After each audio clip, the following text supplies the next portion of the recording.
안녕하세요. 저는 서울에 사는 80대 할머니입니다. 저를 80대라고 소개하는 일이 오늘따라 유독 낯설게 느껴지네요. 언제 이렇게 세월이 흘렀고 또 언제 이렇게 나이를 먹었는지 참 세월이 빠르고 찰나인 것 같다는 생각을 자주 하게 되는 요즘인 것 같습니다. 지나고 보니 정말 한순간인 것 같아요. 그렇지 않나요? 정말 한순간인 것 같지만 그래도 지난 날을 추억하고 떠올려 보면 정말 온갖 일이 다 있었긴 합니다. 어떻게 그런 세월을 다 견디고 버틸며 살았나 싶을 정도로 말이죠. 처음 살아보는 거니 멋모르고 그렇게 살았지 다시 살라고 하면 저는 다시 살 수는 없을 것 같아요. 그만큼 제 인생은 고난과 역경이 참 많았거든요.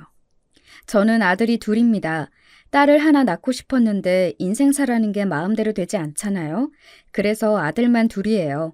셋째를 낳자고 남편과 이야기했는데 그게 뜻대로 되지 않았습니다. 남편이 일찍 세상을 떴거든요. 제 나이 25이었습니다.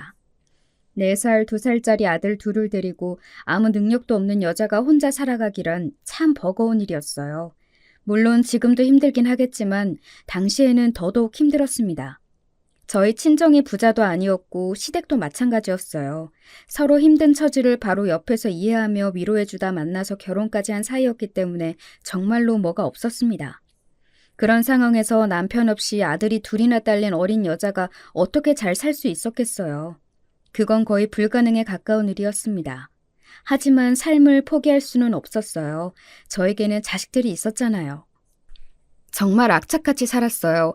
주변에서 저를 떠올리는 모든 사람이 숙향이는 정말 독해. 나는 걔만큼 독한 애를 본 적이 없어. 뭐 그런 소리를 바로 할 만큼 말입니다. 안 해본 일이 없었습니다. 누군가가 이것도 해봤어? 라고 물으면 다 해봤다고 대답할 만큼 말이죠. 몸 파는 일 말고는 정말로 다 했던 것 같아요. 그 원동력은 오로지 아이들이었습니다. 아빠 없이 자랄 내 아들들이 너무 불쌍하고 안타깝고 그리고 그 아들들에게 최대한 아버지의 부재가 없게 만들어주고 싶었거든요. 누군가는 이렇게 말했던 것도 기억이 나네요. 그렇게 열심히 살아봐야 소용없어. 자식들 크면 부모한테 감사할 줄 모른다니까. 입 싹 씻고 잘 되면 다 지가 잘나서 잘 된 거라고 생각할걸? 저는 그런 사람들에게 늘 이렇게 대답했어요. 그래도 상관없으니까 그런 말을 할 만큼 잘 되기나 했으면 좋겠다. 하고 말이죠. 정말로 저는 그렇게 생각했어요. 나에 대한 감사함은 몰라도 된다. 그냥 아이들이 잘 자라기만 해줬으면 좋겠다고 말이죠. 저에게 저희 아들들은 인생의 전부였으니까요. 그보다 더 귀한 건 세상에 없었습니다. 제 그 바람이 하늘에도 통한 걸까요? 저는 재수가 없는 와중에 재수가 좋은 사람이었어요. 이게 뭔 말인고 하면 가난한 집안에서 태어난 것, 남편이 그렇게 일찍 세상을 떠나 여자 혼자 아들 둘을 키우게 된 것, 이건 정말 재수가 없는 일이잖아요. 제 팔자를 생각해야 할 만큼 말입니다. 하지만 그 와중에 저는 꽤 일머리가 좋아서 여기저기서 찾는 곳이 많았어요. 그리고 그 시절에 괜찮은 사장님들을 만나 월급이 많은 편이었고 떼인 적도 없고 말이죠. 보통 그 시절에 저 같은 젊은 여자들은 월급이 떼이는 일도 많았고 험한 일을 당하는 경우도 정말 많았거든요. 주변에 그렇지 않은 사람들이 없을 정도로 말입니다. 하지만 저는 그런 일이 없었거든요. 이제 왜 재수가 없는 와중에 재수가 좋다라는 말을 했는지 아시겠죠? 정말로 딱 그 말이 맞았습니다. 물론 그렇기는 해도 정말 힘든 세월이었어요. 밤낮 없이 일을 했었어야 했고 아이를 돌보는 것도 너무 힘에 부쳤으니까요. 정신력으로 이겨낼 수 있었지 아마 그렇지 않았다면 진작에 몇 번이고 쓰러져서 병원비가 더 많이 나왔을 겁니다. 그렇게 키운 아들들이 없어요. 저는 정말 부족함 없이 키웠다고 생각합니다.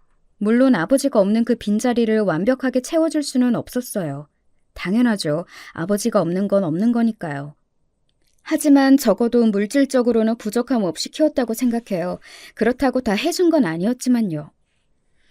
그 시절에 여자 혼자 아들 둘을 키우면서 그것도 뭐 하나 가진 것 없는 여자가 아들들을 그렇게 키워내려면 정말 말도 안 되는 노력을 했었어야 합니다. 저는 그랬어요.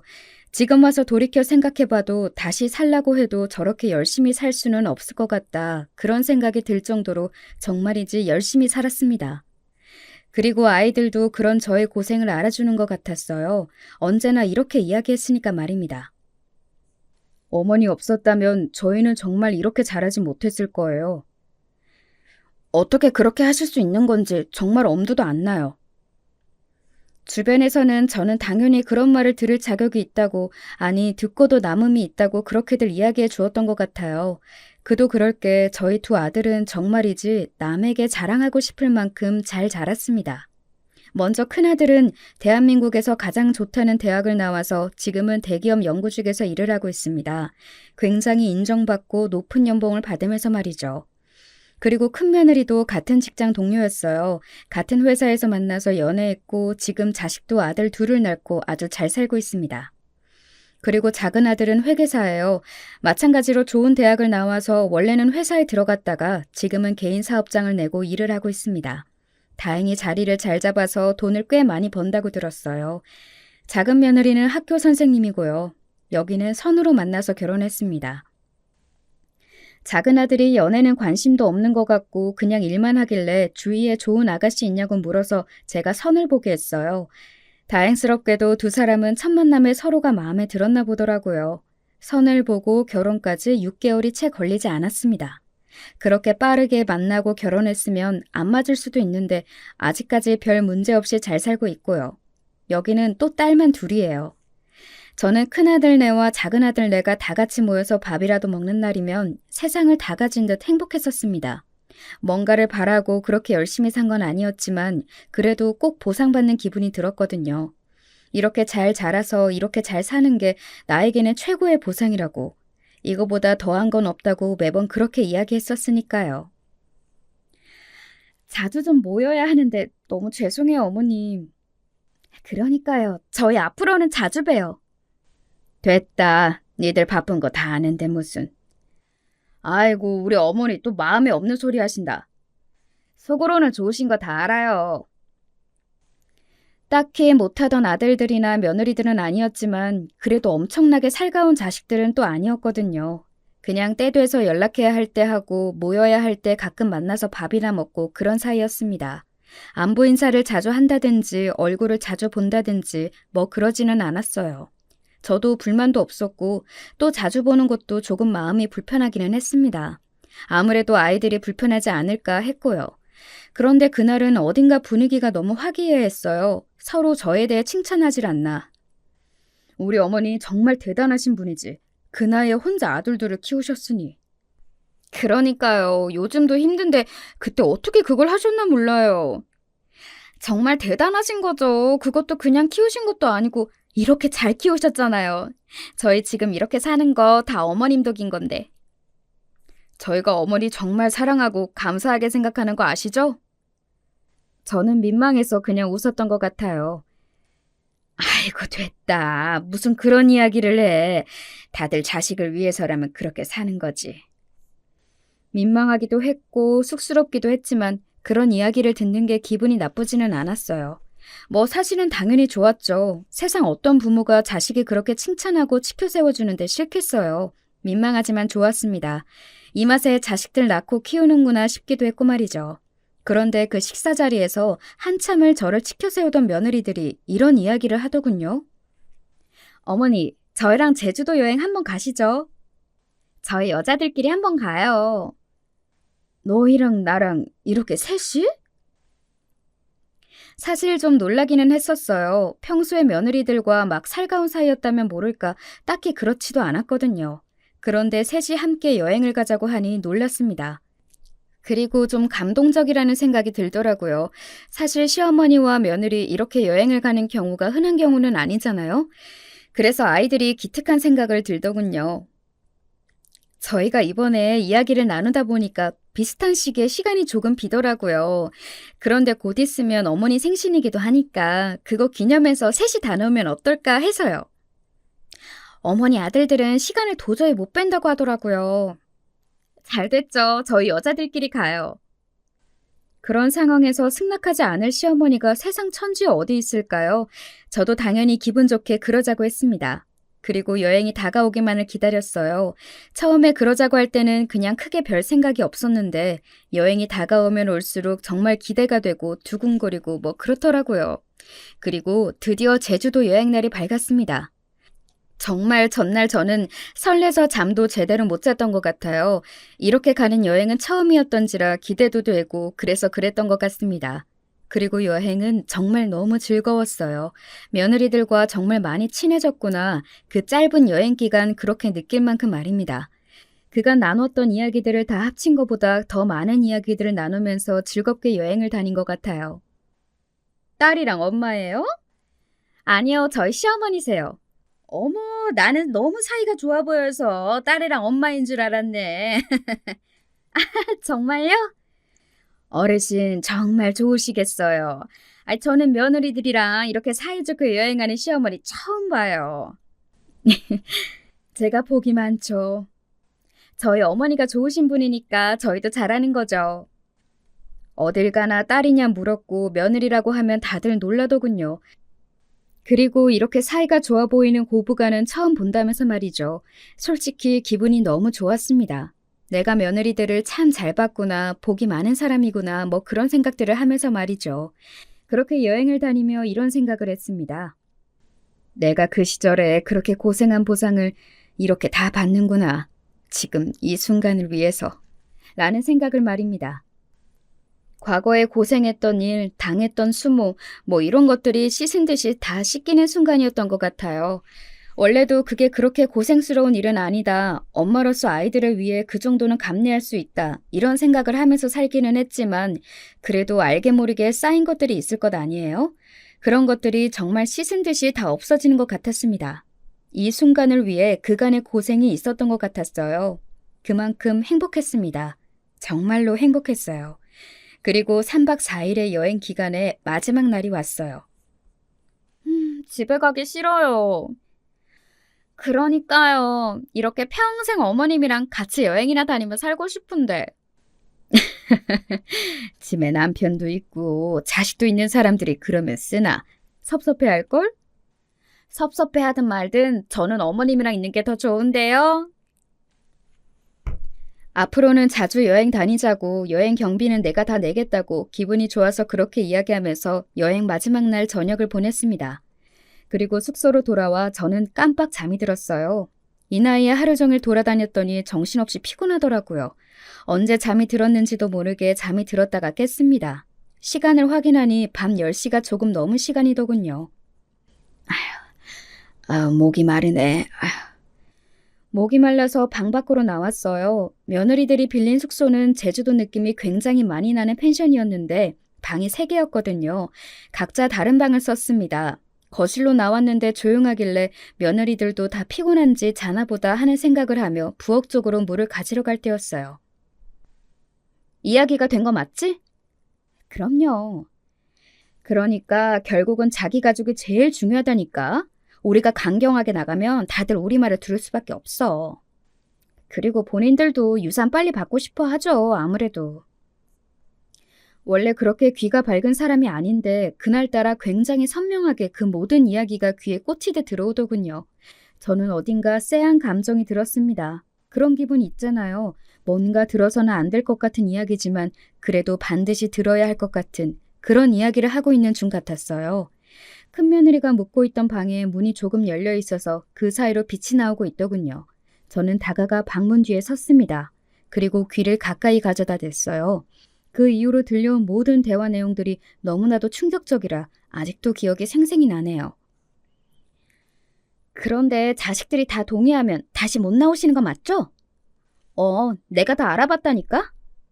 아니, 어머니 저렇게 평소에는 별말 없이 조용히 있어도 살아오신 거 보면 엄청 독하고 내공 있으신 분일 건데 혹시나 나중에 문제될 일 있지 않을까 해서요. 없어. 걱정하지 마. 거긴 한 번 들어가면 못 나와. 그때까지만 해도 설말설말했던 것 같아요. 하지만 곧이어 들려오는 말은 저를 그 자리에서 주저앉게 만들었습니다. 저 노인네 이번 여행만 끝나면 요양원으로 치워버릴 생각하니까 속이 다 시원하네요. 너무 좋아요. 이 말을 들었거든요. 순간 멍하고 내가 무슨 말을 들은 건가 싶고 지금 이 상황이 현실인지 아닌지 구분이 되지 않고 뭐 그런 기분이 들더라고요. 왜 그런 거 있잖아요. 너무 충격적인 일을 보거나 듣거나 겪으면 현실 감각이 없어지는 기분 말입니다. 그때 제가 딱 그랬던 것 같아요. 정말 현실 감각이 들지 않더라고요. 요양원에 보내고 조금 있다가 금치산자 판정받게 하면 돼. 그러면 재산도 다 저희 거가 되는 거죠? 내가 알아봤더니 저 노인의 꽁쳐둔 재산이 한두 푼이 아니더라. 정말요? 얼만데요? 이거 저거 합치면 30억은 되는 것 같았어. 세상에 30억이요? 진짜 독한 노인네라니까. 그 시절에 정말 한 푼도 없이 여자 혼자서 아들들이 이렇게 키우고 재산도 그만큼이나 가지고 있고. 진짜 우리가 잘 결정한 것 같아요. 뭐가? 저렇게 어지간하지 않은 분이면 정말 오래 사실 것 같은데 그러면 저희가 더 늦게 돈을 받는 거잖아요. 그러니까 말이야. 결국에는 재산 이야기거든요. 저는 그때 그 와중에도 퍼뜩 이런 생각이 머릿속을 스쳐 지나갔던 것 같아요. 녹음을 해야 돼. 하는 생각 말입니다. 며느리들 말대로 저는 정말 산전수전을 다 겪으며 지금과 같은 삶을 살게 된 거였어요. 온갖 사람들을 다 만났습니다. 제가 안 좋은 일을 당하지 않더라도 그런 일을 당하고 겪은 사람들도 주변에 많았고요. 언제 어디서나 녹음을 생활화해 둬야 돼. 우리 나이에 이제 그런 일이 있어? 몰라? 요즘 돈 좀 있는 노인애들 상대로 사기가 얼마나 판을 치는데. 지인이 언젠가 사기를 당하고 와서 저에게 이런 건 알아둬야 한다면서 휴대폰으로 녹음하는 걸 알려줬었거든요. 그걸 이렇게 쓰게 되는 날이 올 거라고는 상상조차 하지 못한 채 지인의 이야기를 들었지만요. 제가 녹음 버튼을 누르고 나니 며느리들은 더한 대화들을 나누더군요. 마치 자신들의 죄를 다 이야기하는 범인들처럼 말입니다. 아니, 생각해봐. 내 생각에는 우리 어머니 100살까지 사실 것 같거든? 그러면 우리가 7순이 넘어. 그때 그 돈 물려받아서 무슨 소용이야. 그러니까요. 한 살이라도 젊을 때 물려받아야 써야죠. 남편이 한번 떠본 적도 있대. 어머님 그 재산들 다 어떻게 하실 거냐고. 그랬더니 어머님이 뭐라고 했다는 줄 알아? 뭐라고 하셨다는데요? 언젠가 큰아들이 저에게 어머님 그 많은 재산 어떻게 하실 거예요? 라고 물어본 적이 있었습니다. 자신을 달라는 듯한 뉘앙스도 아니었고 정말로 궁금해서 물어본 것 같아서 저도 제 생각을 이야기했던 적이 있어요.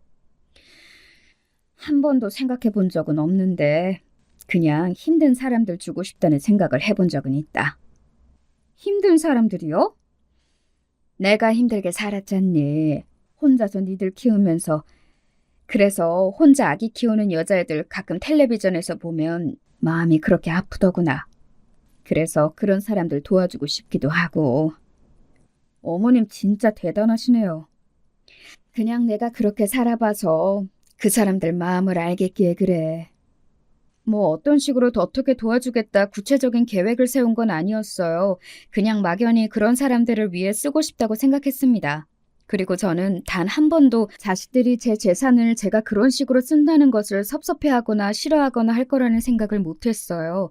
자신들을 제가 어떻게 키웠는지 그 누구보다 잘 아는 아이들이라고 생각했으니까요. 하지만 아니었던 겁니다. 그건 그거고 돈은 돈이었나 보더라고요. 그것도 부모를 버릴 만큼 중요한. 어머니 미치신 거 아니에요? 그걸 왜 남을 줘요? 그래서 내가 이렇게 하자고 한 거 아니야. 어머님은 그러고도 남을 사람이라. 진짜 큰일 날 뻔했네. 방금 저 소름 돋은 거 아세요? 무슨 재산을 남을 줘? 우리 남편도 그래서 고민하다가 결국은 그렇게 하자고 한 거고. 그랬구나. 도련님은 뭐라고 하면서 그러자고 했어? 그 사람은 뭔 고민도 안 해요. 사실 딱히 자기 엄마라고 해서 정이 있는 것 같지도 않고 그냥 거기가 시설도 좋고 또 우리도 어머님 신경 안 써도 되고 좋지 않냐. 그리고 그 어머님 지금 사시는 집도 요즘 많이 올랐던데 그거 팔아서 애들 학비 보태자 뭐 이런 식으로 말했더니 그냥 그러자고 하던데요? 며느리들 입에서 나오는 모든 말이 그야말로 충격 그 자체였습니다. 그 순간 눈물이 뚝 하고 흘렀던 것 같아요. 억울했습니다. 내가 좋은 소리 듣자고 애들한테 대접받자고 그 아이들을 열심히 키웠던 건 아니었지만 그래도 감사함은 알 거라고 그렇게 생각했었거든요. 그리고 인간이라면 그게 맞는 거잖아요. 그런데 그렇지 않더라고요. 사실 그래서 요즘은 이런 생각도 드는 것 같아요.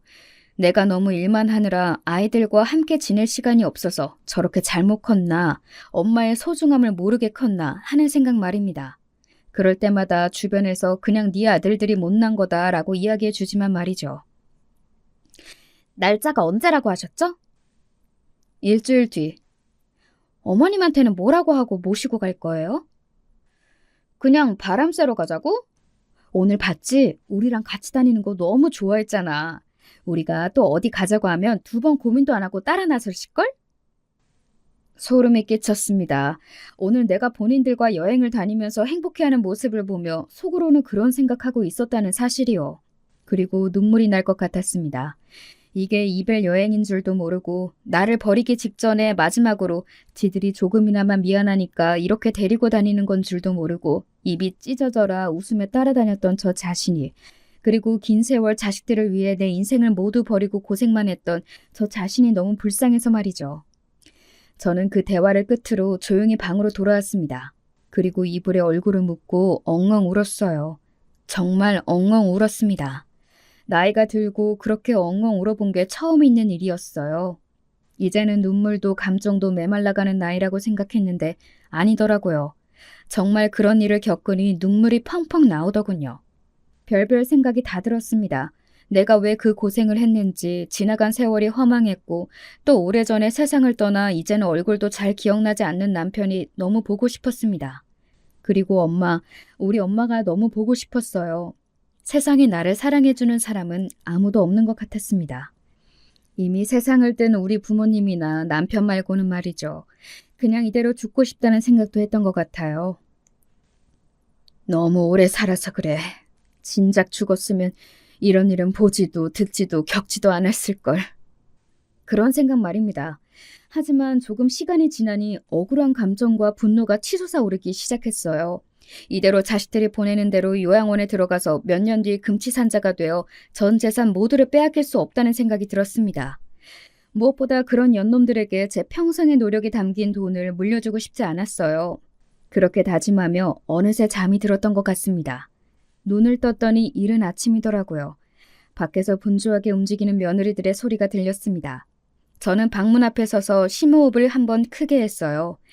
전현들의 얼굴만 봐도 목소리만 들어도 손이 벌벌 떨릴 것 같았지만 일단은 지금은 모르는 척을 했었어야만 했으니까요. 그래서 마음을 다잡고 문을 열었습니다. 어머, 어머님 일어나셨어요?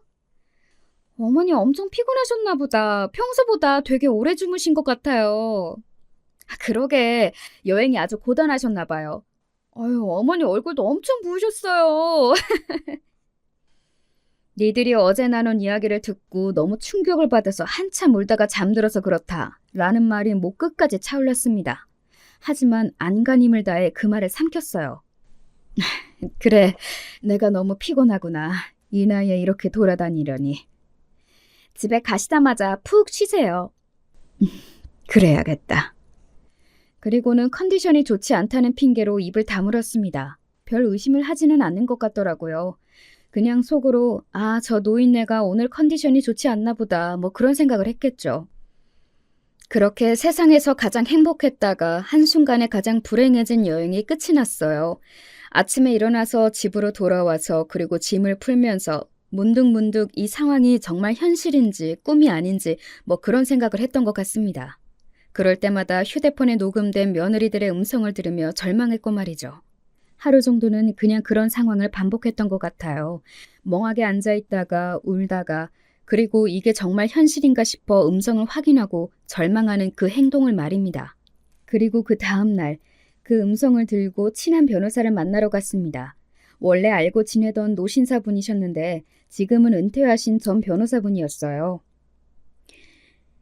이건 범죄인데 이 자식들이.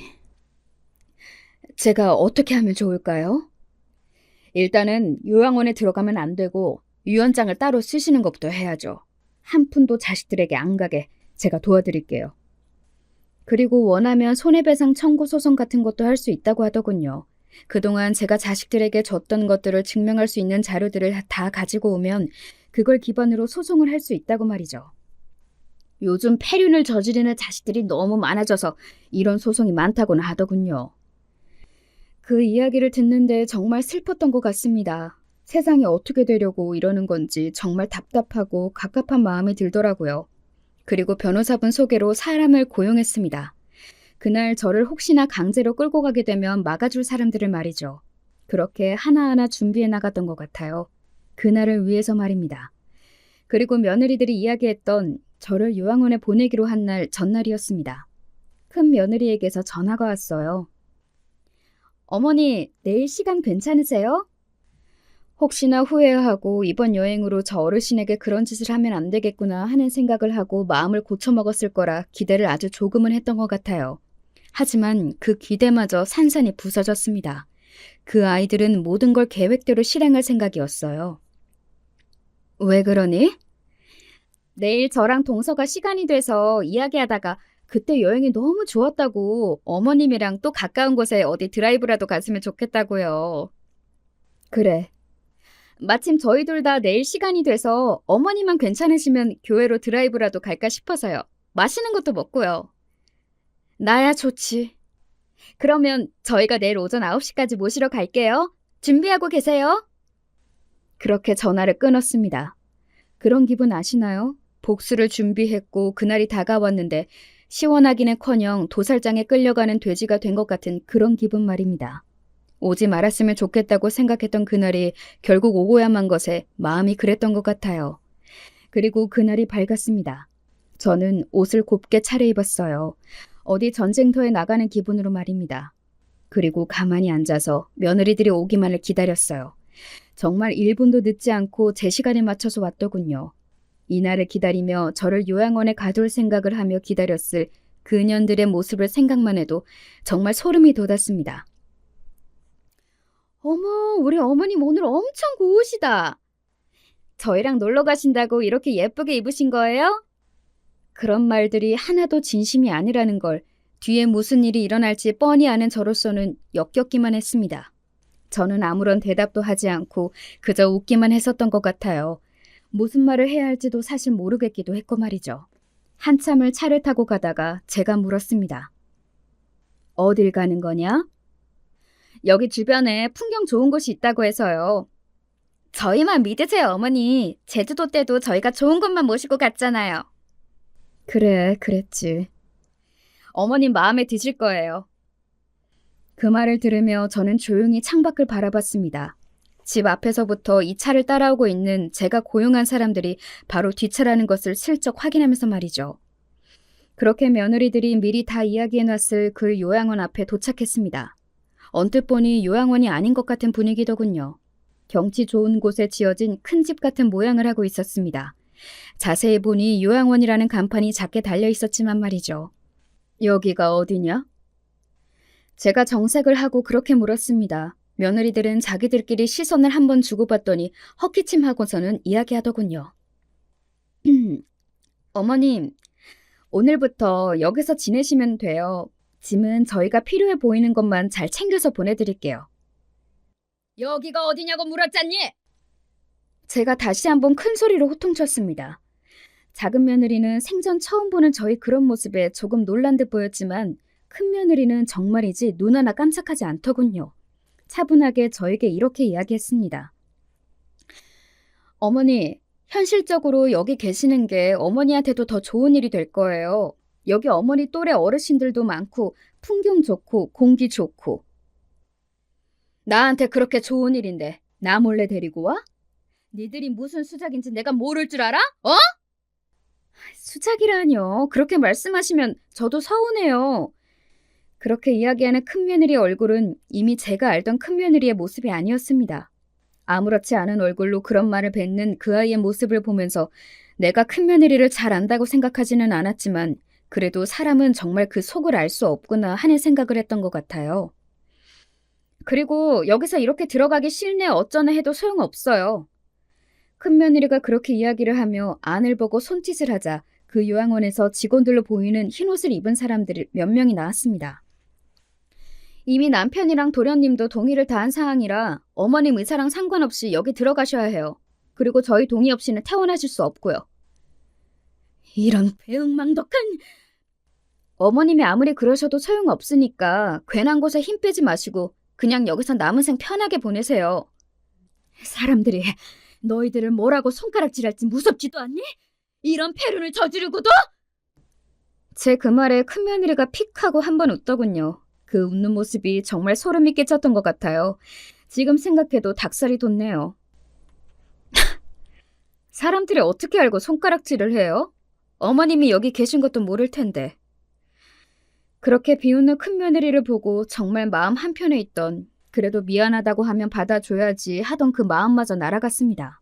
이제는 그 어떤 사죄를 해오더라도 용서할 마음이 없어졌어요. 그런 태도를 보고 말입니다. 모시고 가세요. 그리고 그때였습니다. 잠시만요. 그 요양원 직원들보다 덩치가 서너 배는 더 클 것 같은 남자 3명이 제 쪽으로 다가오면서 그렇게 이야기했어요. 제가 고용한 심부름센터 직원들이었습니다. 무슨 일이시죠? 큰며느리는 전혀 예상하지 못했던 상황인 듯 너무 놀라서 눈을 동그랗게 뜨고서는 말을 더듬더군요. 놀란 건 작은 며느리와 그 요양원 직원들도 마찬가지인 듯 보였습니다. 그냥 대충 봐도 그 요양원 직원들은 제가 고용한 심부름센터 직원들에게는 안 되는 덩치였어요. 이분 못 모시고 들어가십니다. 당신들 누군데 이러냐고! 저희는 이 어르신이 고용한 사람들입니다. 오늘 자신이 납치될 것 같으니 그러지 않게 해달라고요. 납치라뇨? 큰며느리가 당황해서 그렇게 소리쳤습니다. 저는 그런 큰며느리를 향해 더 크게 소리 질렀어요. 납치가 맞지 않니? 내 동의 없이 이런 것에 나를 가두려 한 거면 그게 납치고 감금이지 다른 게 납치고 감금이냐? 어? 저희는 어머님을 더 좋은 곳에 모시려고 했을 뿐이라니까요. 내가 원하지 않는데 그게 무슨 말도 안 되는 소리냐? 어머니가 나이도 많으시고 하니까 지금 정신을 온전치 못하셔서 오해가 생겨 일이 꼬인 것 같은데 저희는 어머니를 납치하려던 게 아니라니까요. 정신이 온전치 못하다 이제는 그런 말까지 하더군요. 정말로 할 말도 없고 어이도 없고 어떤 의지마저 사라지는 말이었던 것 같아요. 그렇게 입을 떡 벌리고 서 있는데 뒤에서 한 사람이 더 나타났습니다. 바로 변호사님이었어요. 정신이 온전치 못하다니. 어머님은 엊그제 저와 병원에서 검사 다 받고 모든 게 다 건강하고 정상이라는 진단서까지 받았습니다. 변호사는 그렇게 이야기하며 며느리들 눈앞에 엊그제 제가 받은 진단서를 들이밀었습니다. 네, 그랬어요. 저는 엊그제 이런 일이 생길 걸 예감한 변호사님과 함께 병원에 가 간단한 검진은 다 받아둔 상태였습니다. 특히 정신건강 쪽으로 몰고 갈 거라는 변호사님의 조언에 따라 그쪽 검사는 다 받아둔 상태였고요. 이걸 다 언제? 그리고 어떻게? 저는 어머님을 고용하신 변호사입니다. 이건 어머님이 건강하셔서 요양원에 들어가지 않아도 된다는 진단서고, 그리고 이건 두 분이 제주도 여행 마지막 날 나눈 대화를 증거로 작성된 고소장입니다. 아직은 접수는 안 한 상태인데 오늘 이 상황을 보니 어머님이 곧 접수하실 것 같네요. 그 이야기까지 듣고 난 큰며느리와 작은며느리는 그제야 안색이 새하얗게 질려갔습니다. 자신들의 계획이 물거품으로 끝난 것은 물론 자신들이 했던 짓이 세상에 다 알려지게 될 것과 고소까지 당할 거라는 사실을 한 번에 다 들은 거니까 말이죠. 그리고 어머님이 유언장을 쓰셨거든요. 당연히 자식들에게 한 푼도 물려주지 않는다는 내용인데 오늘 두 분의 이런 행위가 어머님의 유언장에 잘 실현되는 데 더더욱 도움을 주겠네요. 그 이야기까지 들은 작은 며느리는 행동이 참 빨랐습니다. 어머님 정말 죄송해요. 저는 안 하려고 했는데 정말로 저는 처음부터 이럴 생각은 없었거든요. 그런데 형님이 하자고 한 거예요. 저나 애비도 다 형님이 설득한 거고요. 저는 정말 이런 생각 꿈에도 한 적이 없습니다. 그런 작은 며느리를 큰 며느리가 노려보더군요. 뭐 큰 며느리가 먼저 계획한 일이 맞기는 하니 본인이 뭐라 할 말은 없었을 겁니다.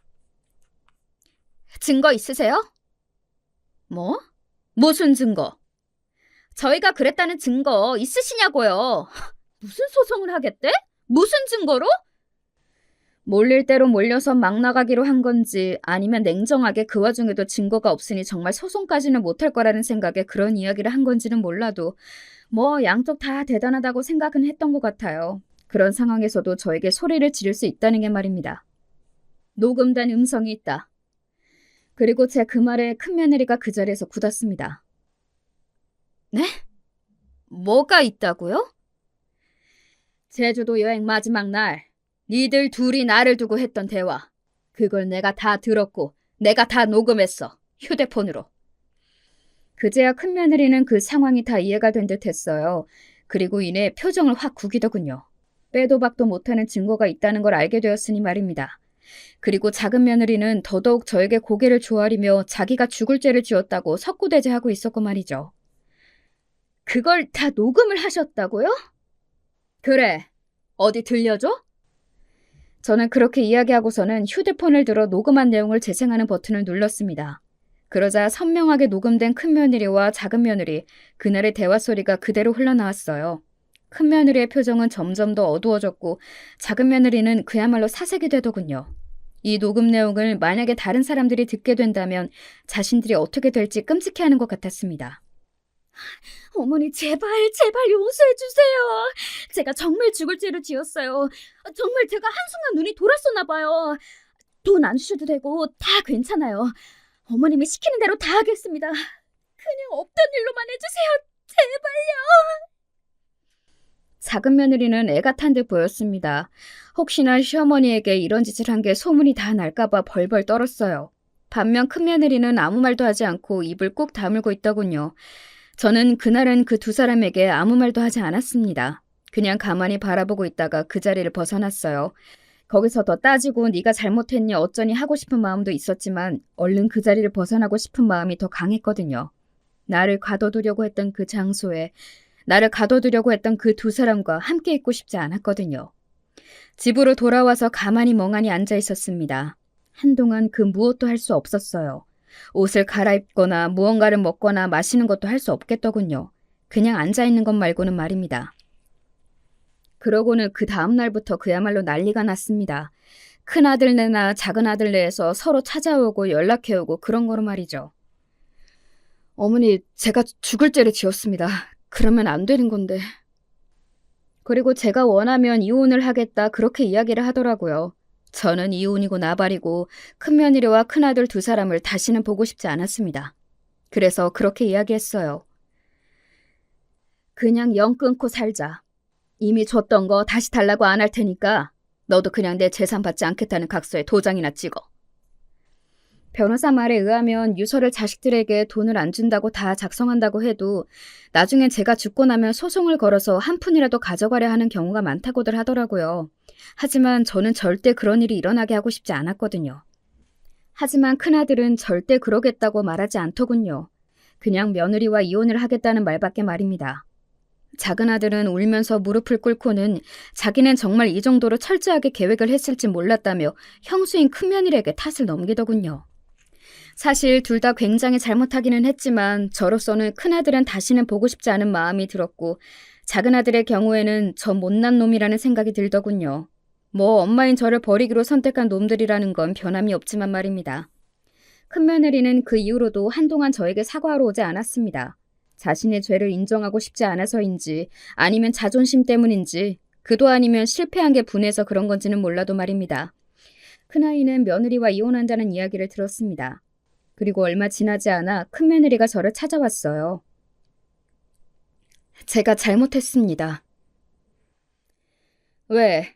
이혼하겠다고 하니 이제야 아차 싶어? 제가 해서는 안 되는 짓을 했다는 걸 지금 매일 깨닫고 있습니다. 정말 죄송해요. 듣자 하니 아들들, 그러니까 제 손주들이 그 모든 이야기를 다 알게 되었다고 하더군요. 그러고는 엄마한테 와서 우리 엄마가 그런 사람이라는 걸 믿을 수 없다고 내가 나중에 엄마를 그렇게 버려도 되냐고 물었다고 하더군요. 그 이야기를 듣는데 큰며느리는 아차 싶었다고 하더군요. 제 아들들이 저한테 그런 짓을 한다고 하니 제가 어머니께 얼마나 끔찍한 일을 저질렀는지 바로 와닿았어요. 저는 그런 일을 하려고 하면서 그리고 자기도 아들 둘이 있으면서 어떻게 그런 생각을 한 번도 안 했는지 하는 생각이 들더라고요. 자신도 미래에 자신의 아들들에게 그런 짓을 당할 수 있다는 사실 말입니다. 하지만 저는 제 자식들을 용서할 생각이 없습니다.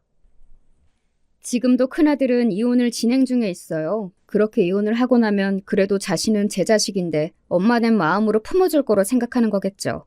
저는 그럴 생각이 없는데 말입니다. 어떻게 보면 아들이 더 괘씸한 거 아닌가요? 며느리는 남의 자식이라도 아들은 제 자식이 아니냐고요. 어떻게 자신을 그렇게 키워준 엄마인 저에게 그런 일을 하는 걸 허락할 수 있느냐는 말입니다. 작은 아들은 이혼은 한다, 하지 않는다 이런 말은 없지만 그래도 매일 싸우기는 하는 것 같았습니다. 서로의 탓을 하면서 말이죠. 이 이야기는 손녀들을 통해서 들을 수 있었어요. 저는 지금 가장 슬프고 아픈 게 손주들이 자기 부모들이 저에게 한 짓을 다 알게 되었다는 사실입니다. 자기 부모들이 그런 인간들이라는 걸 알게 된 게 너무 마음이 쓰여요. 그걸 생각하면 그냥 그때 조용히 요양원으로 들어갔었어야 했나 하는 생각이 들 정도로 말입니다. 물론 그러지 않을 거고 그래서도 안 되는 거지만 말이죠. 여러분은 어떨 것 같으신가요? 물론 저는 제 자식들을 용서할 수 없고 용서할 생각이 없기는 합니다. 그런 제가 과하다고 생각하시나요? 아니면 더 해야 한다고 생각하시나요? 사실은 용서해준다고 해도 그 다음에 뭘 할 수 있을지도 모르겠어요. 제가 기억 상실증에 걸려서 그런 일을 하나도 기억하지 못하게 된다면 모를까. 저에게 그런 짓을 한 자식들을 어떻게 아무렇지 않은 얼굴로 볼 수 있겠어요. 볼 때마다 그 생각이 날 텐데 말입니다. 다시는 그 전으로 돌아갈 수 없겠죠. 그 생각을 하니 과거에 하하호호 웃으며 함께 지냈던 모든 시절이 갑자기 꿈만같이 느껴지네요. 눈물이 날 것 같은 기분이 듭니다. 돌이켜보면 너무 돈만 벌고 자식들에게 고생하지 못하게 하는 것에만 열심히 했나 싶은 생각이 들기도 합니다.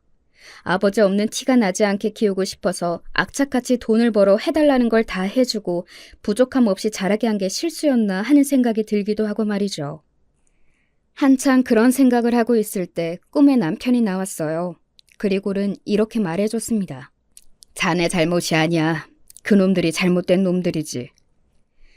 평소에는 그렇게 꿈에 한번 나와달라고 사정사정을 해도 나오지 않던 양반이 나와서 그런 이야기를 하더군요. 그 이야기를 듣고 나니 어딘가 마음이 편해지는 것 같았어요. 그리고 눈물이 나왔던 것 같습니다. 남편이 늘 저를 지켜보고 있다는 생각도 들었고 말이죠. 그래서 저는 마음이 약해지지 않고 한 번 더 마음을 독하게 먹어보려고요. 그리고 자식들에게 끝까지 니들 잘못이 뭔지, 니들이 한 그 일로 내가 얼마나 상처받았고 고통이 컸는지 꾸준히 알려줄 생각입니다. 그리고 언젠가 저에게 했던 그 모든 짓을 후회하게 해줄 거예요. 땅을 치면서 말이죠. 스스로 깨닫고 고통스러워하는 날이 오게 말입니다. 제 이야기는 여기까지입니다. 지금까지는 말이죠. 아마 다른 이야기를 더 할 수 있게 되는 날이 올 것도 같아요. 그런 날이 오면 다시 한번 이곳에 사연을 보내겠습니다. 많은 분이 궁금해 주신다면 말이죠. 제 이야기에 공감하시는 분들이 적었으면 좋겠네요. 세상에 이런 자식들이 많다는 건 정말 너무나도 슬픈 것 같거든요. 흔하지 않은 이야기였으면 좋겠어요. 주변에서 이야기 들어보면 그런 것 같지도 않아서 가슴이 너무 아프지만 말입니다. 이제 장마가 시작이라는 이야기를 들었습니다. 올여름은 비가 유독 많이 올 거라는 이야기도 들리더라고요. 저는 원래는 비 오는 날을 참 싫어했어요. 남편이 비가 오는 날 세상을 떠났거든요. 하지만 올해는 그렇지 않을 것 같네요. 비가 오는 날은 어딘가 남편이 옆에 있을 것 같은 기분이 들 것 같고 말입니다. 이제 정말 이야기를 줄여야 할 것 같네요. 마지막까지 제 이야기 들어주셔서 감사합니다.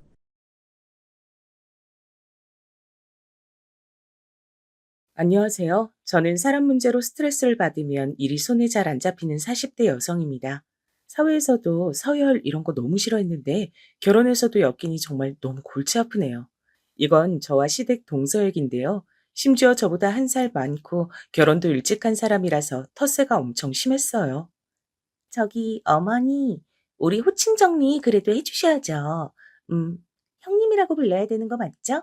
제가 결혼은 4년 더 일찍 해서 이 집에 들어왔고, 나이도 제가 한 살 더 많잖아요. 그래도 꼬박꼬박 형님이라고 부르도록 할게요. 반가워요, 형님. 이 말에 어머니는 그제서야 후다닥 정리를 해주신다고 나서셨어요. 아이고, 내 정신 좀 봐. 그래, 이제 네가 우리 집 큰며느리니까 얘랑도 호칭을 바로 해야지. 형님 동서로 우애 좋게 잘 지내고 아무튼 니들끼리도 깍듯이 예의 있게 잘 지내라. 우리 우석이랑 민석이야 워낙 우애 있는 형제니까 말이야. 저희 어머니는 그 우애 있는 이란 표현을 무척 좋아하시는 것 같았어요. 당신 아들들끼리 워낙 잘 지내니 며느리들끼리도 잘 지내길 바라시더군요. 사실 저라고 뭐 그런 마음이 안 들었을까요? 근데 한눈에 봐도 약간 까탈스러워 보인 동서는 처음 본 날 저를 머리부터 발끝까지 훑어보더라고요. 이건 절대 기분 탓이 아니고요. 실제로 제가 느끼고 이렇게 물어볼 정도였어요. 아, 저기, 저 뭐 묻었나요? 아까 들어오면서 안 그래도 날파리가 묻어서 털어내긴 했는데 계속 보시는 것 같길래요. 그러자 아차 싶었는지 동서는 입에 손을 갖다 대면서 막 웃더라고요. 어머, 내 정신 좀 봐. 아니, 아니. 아참, 그리고 뭐 존대를 해요? 어머니 형님이신데. 그렇게 존대하지 마시고 편하게 동서라고 부르세요. 저 아무 생각 없이 사람을 물끄러미 보는 버릇이 있어요. 아무 뜻도 아니에요. 이때 느꼈던 저의 쎄한 감정은 날이 갈수록 결코 저만의 착각이 아니었던 것으로 결론이 났어요. 왜냐면 얼마 안 가서 저희 신혼집을 오픈했을 때도 똑같이 굴더라고요.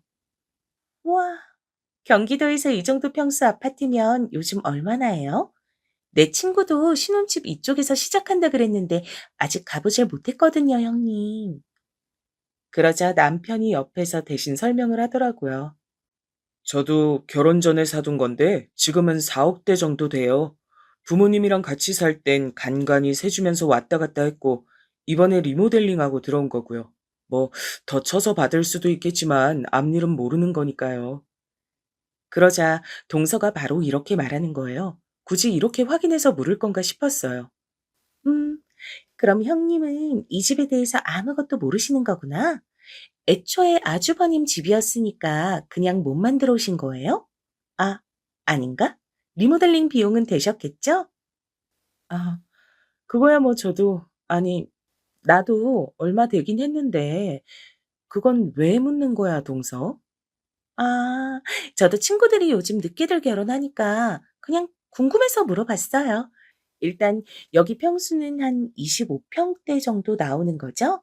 확실히 경기도 쪽이 좋긴 좋네. 서울은 이평수로 4억은 얄짤 없는데. 말도 안 되잖아요. 그쵸? 아주버님 진짜 땡 잡으셨다. 그걸 갖고 우리 어머니는 본인 아들 칭찬하기 또 여념이 없으시더라고요. 그러게. 우리 우석이가 그렇게 야무져서 일찍이 집 준비를 해 놓은 거 아니냐. 조금씩 사서 옮겨 다니면서 융자 받고 해서 이렇게 만든 거야. 그리고 이쪽도 집값 오르지 않겠냐? 그거 생각하면 진짜 얘가 재테크는 잘한 거지. 하지만 동서는 바른 말을 못하면 쓰러지는 병에 걸린 사람처럼 곧장 어머니 말에 반박을 하더라고요. 에? 어머니, 경기도 쪽에 4억대 아파트 갖고 있는 게 재테크 잘했다고 보긴 좀 그렇죠. 아, 물론 아주버님이 처음 자산 얼마로 시작하셨느냐에 따라 다르지만요. 암튼 형님의 비용이 들어간 자산은 아닌 거네요. 순전히 아주버님 능력으로만 집이 있는 거고요. 그쵸? 저는 이날 기껏 식구들 초대한답시고 일찍이 장 보고 뛰어다니며 음식들 만나게 하느라 바빴는데 이런 얘기만 식탁에서 돌고 있으니 좀 그랬어요. 나중에 서방님도 좀 민망했는지 화제를 돌리시더군요. 당신 이거 갈비나 좀 먹어봐. 형이 그러는데 형수님이 그렇게 음식을 잘하신대. 나도 아까 먹어보고 깜짝 놀랐어. 그러면서 동서에게 고기를 먹여주었고 어찌어찌 얘긴 그냥 넘어가게 됐어요. 나중에 동서네랑 시부모님이 다 가시고 난 뒤 저는 남편에게 조심스레 물어봤어요. 동서는 단순 오지랖이 넓은 사람인 건지 하여간 어떤 타입의 인간인 건지 궁금했거든요. 동서 성격을 아직 난 모르겠네. 그리고 남의 집 집들이 와서 이렇게 다 따져 물을 줄도 몰랐고 아까 동서가 다음에 자기 집도 오라 그러더라고. 동서네는 서울이라 그랬지? 어느 동네야? 나도 이제 좀 궁금해지네. 그러자 남편은 좀 황당하단 표정을 짓더니 고개를 절레절레 저으며 말하더라고요. 뭐, 재수 씨네 집이 좀 사는 집이긴 해. 민석이 장가 갈 때 전혀 준비도 안 돼 있었는데 저 집에서 엄청 밀어붙이긴 했어. 신혼집도 거의 70%를 댔대나. 본인 딸이 더 나이가 많으니까 그 정도는 부담이 안 된다고 할 정도의 집이었지. 내가 알기론 그 동네 평수면 20억대 정도일걸. 나도 예전에 한 번인가 가봤어. 그래서 저도 역시 자기 집이 부유한 편이니 저리 자신있게 굴었구나 싶더라고요. 근데 뭐랄까? 전 조금 당돌하다는 인상을 받아서 그런지 여전히 불편했어요. 그리고 얼마 안 가서 동선인 자기네 집에 초대해서 다 같이 갔는데요. 와, 실제로 넓은 평수에 이름난 동네이기도 했고 아파트 주변 환경이 무척 좋긴 하더라고요. 전 신혼집에 욕심이 없었지만 일순간 이런 곳도 괜찮겠다 싶었어요. 와, 동서 집이 너무 이쁘다. 단지 안에 있는 공원이며 여기 근처 초등학교들도 꽤 괜찮은 곳 같던데? 내 친구가 초등학교 교사라서 전에 몇 번이나 들었거든. 좋은 동네 산다, 동서. 그러자 동서는 싱긋 웃으며 말하더라고요. 이게 뭐라고 전 왠지 긴장이 됐어요. 그쵸.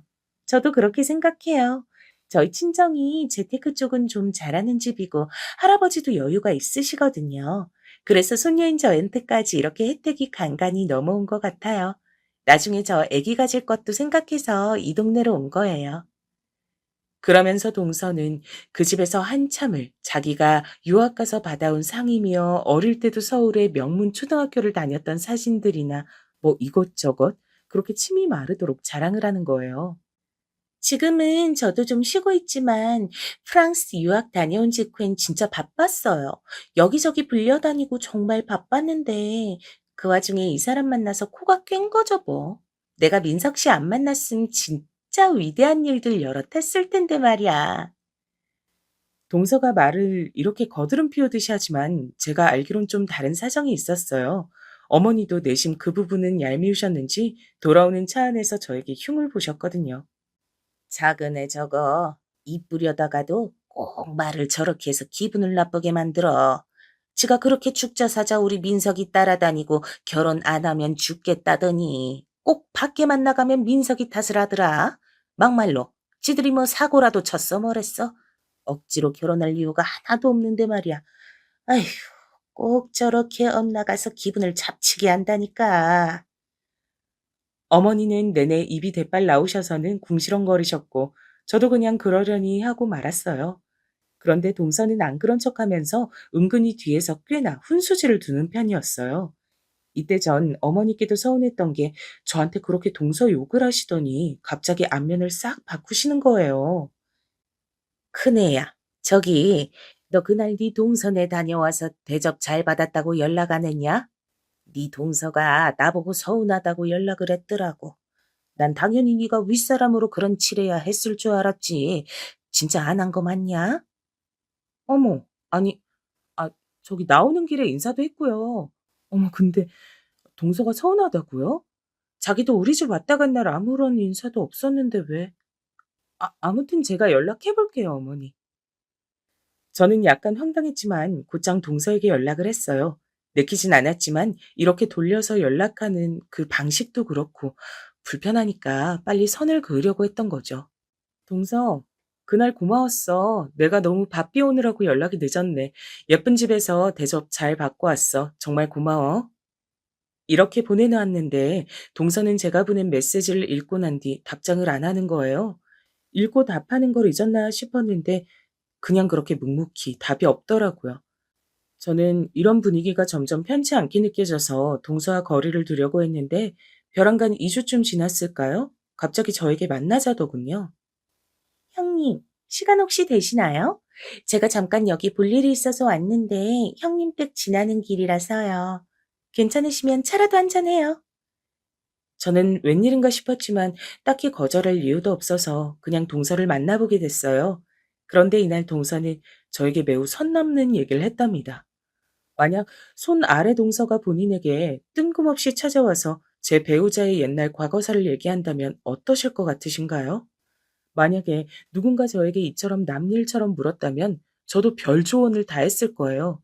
근데 막상 내일이 되어서 눈앞에 몰아닥치니 사람이 바보처럼 돼버리더라고요. 응? 그게 무슨 얘기야, 동서? 아, 우리 남편이 전에 만난 사람이 동서 지인이었단 거지? 아, 그런 인연이. 그랬구나. 근데 뭐 옛날 일이잖아. 지금은 어쩔 수 없지. 순간 저는 지금 마시고 있는 게 커피인지 쓸개즙인지 진짜 뭔 맛도 안 나고 감각이 이상해지는 것 같더라고요. 저희 남편은 저에게 열렬하게 구애를 했고 우리 둘 사이는 무척 좋았어요. 근데 벼랑간, 결혼한 지 4개월 막 된 새댁한테 이런 얘기를 왜 하는 거죠? 역시 모르실 것 같더라고요. 제가 이 얘기를 한 이유는 아주버님이랑 교제했던 제 지인 말이에요. 아직 결혼 안 했거든요. 저보다 1살 어리고, 그러고 보니까 형님이랑 동갑이네요. 하여간 아주버님 취향도 참, 아니. 아무튼 이게 아니고, 걔가 말이에요. 경기도 이쪽 동네로 이사 온다 그러더라고요. 에? 뭐? 이 동네로? 그건 또 무슨 얘기? 아니, 근데 이 사람은 알고 있는 건가? 그러자 동서는 아주 의미심장한 얼굴로 이렇게 말하는 거예요. 순간 동서가 좀 달리 보이더라고요. 마냥 짓궂고 차갑게 봤는데 나름 저를 격정해서 말해준 것이었어요. 아실 수도 있고 진짜 모르실 수도 있고 저는 모르죠. 아무튼 한 가지 희망적인 건 아주버님이 헤어지자고 해서 이별했던 거거든요. 걔는 엄청 미련이 많이 남아 있어서 제가 아주버님 결혼한다고 말했을 때도 엄청 슬퍼했어요. 뭐 아주버님은 걔가 안중에 없을 거예요, 형님. 형님을 더 사랑하니까 결혼했겠죠?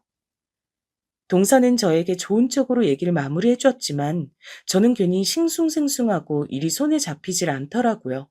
나에게 한없이 다정하고 좋은 남편인데 촌스럽게 옛 연인 이야기에 질투를 하게 되다니 너무 창피했어요.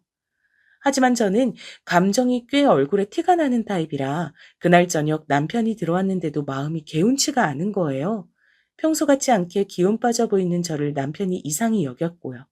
동서를 만났다고 했더니 웬일이라고 묻더군요. 웬일로 만났대?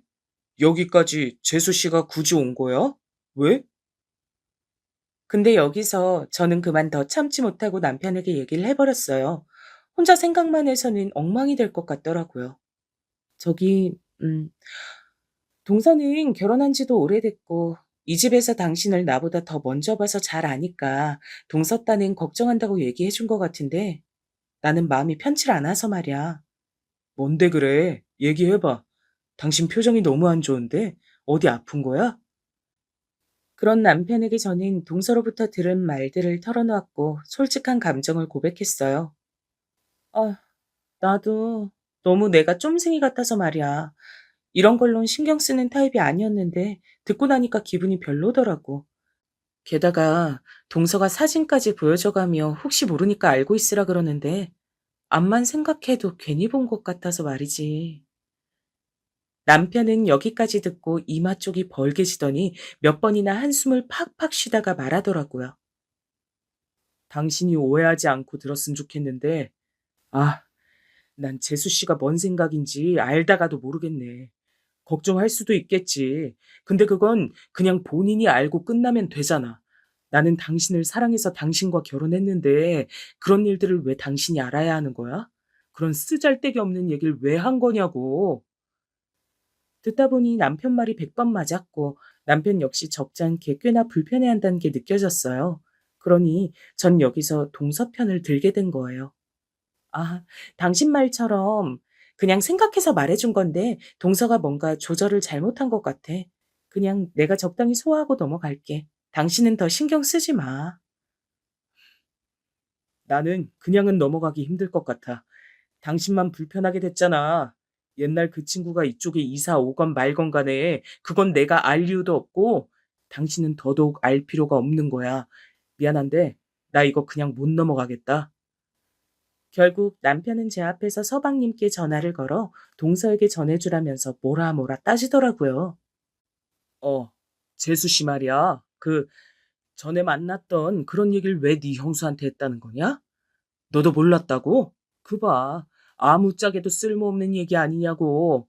아무튼 네가 알아서 말 좀 잘 해놔. 나랑 형수만 언짢게 되고 이게 뭐야 지금.